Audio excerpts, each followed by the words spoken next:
Selamat sejahtera dan salam sehati sejiwa. Kalau tidak kerana bintang, tak akan bulan kelihatan tinggi. Kalau tidak kerana pidato, tak akan saya berada di sini. Datang bahtera dari Medan, singgah sebentar di laluan Kerai. Salam satu Malaysia saya hulurkan kepada warga Dewan Pembuka Tirai. Yang dihormati barisan panel hakim yang arif lagi bijaksana, yang sedang menjunjung mahkota keadilannya, penjaga masa yang sentiasa peka dengan detak jamnya, para peserta yang saya kagumi serta hadirin dan hadirat yang saya hormati. Hadirin dan hadirat yang dihormati, tajuk pidato saya ialah sukan memacu ekonomi negara. Sebelum kaki mengora langkah dengan lebih jauh, izinkan saya untuk mendefinisikan tajuk pidato saya pada hari ini. Menurut Kamus Dewan edisi keempat, perkataan sukan bermaksud segala kegiatan yang memerlukan ketangkasan, kemahiran dan juga tenaga seperti berenang, bermain bola sepak, lumba lari dan lain-lain lagi. Perkataan memacu bermaksud mengeratkan sesuatu kegiatan dengan lebih cepat atau pesat. Manakala perkataan ekonomi didefinisikan sebagai ilmu berkaitan dengan pengeluaran, penggagian, penggunaan barang-barang dan perkhidmatan.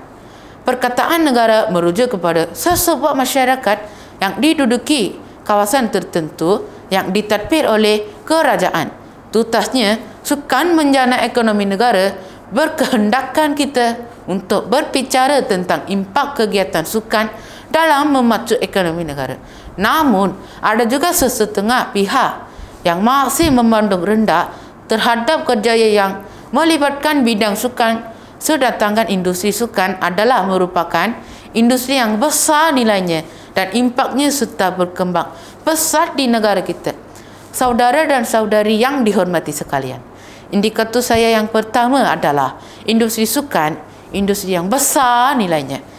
Industri sukan bukan saja berkaitan dengan pembuatan produk yang berkaitan sukan semata-mata, tetapi turut membabitkan pelbagai komponen lain. Mengapa komponen lain ini termasuklah dari segi perkhidmatan, perubatan, sains sukan dan pelancongan yang berteraskan atlet, masyarakat serta aktiviti sukan itu sendiri di mana-mana sasaran utama adalah menjana keuntungan. Melalui penganjuran temasnya sukan seperti Sukan SEA 2017, negara-negara yang terlibat secara tidak langsung telah melabur di negara kita, seperti pentukaran mata wang asing, penyewa hotel-hotel sebagai tempat penikmatan dan lain-lain lagi. Sejurus itu, aktiviti ini secara amnya telah membantu pembekaran ekonomi negara dengan pesat. Indikator kedua, sukan memacu ekonomi negara juga dapat dibuktikan melalui penyiranan kejohanan sukan, kekhususan menerusi iklan yang diasinnya. Persoalannya, bagaimanakah penyiaran kejohanan sukan mampu untuk meningkatkan ekonomi negara? Baiklah, kita ambil contoh negara kita sendiri. Piala Dunia. Siapa yang tidak mengenali Piala Dunia wajib dimengetahui oleh semua kaum lelaki. Mereka pasti ingin menonton siaran pengalaman secara langsung dan melihat pasukan kegemaran mereka untuk beraksi.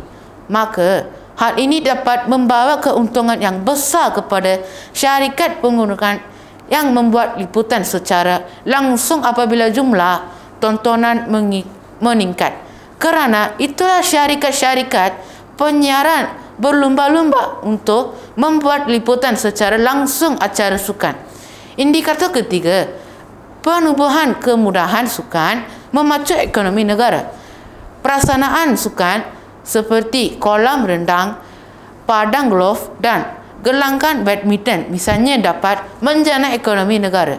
Lantaran menyedari hakikat ini, pelbagai strategi telah dirancangkan. Pelbagai usaha telah dirancangkan untuk memastikan rakyat Malaysia sentiasa mengunjungi pusat sukan di negara kita.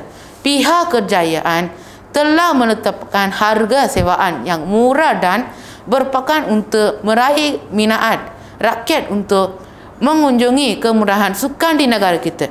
Konklusinya, industri sukan berfungsi untuk merangsangkan serta menyumbang kepada pertumbuhan ekonomi negara. Oleh itu, tegasnya semua pihak perlu mengandungi bahu memanjungi industri sukan negara kita yang tercinta ini.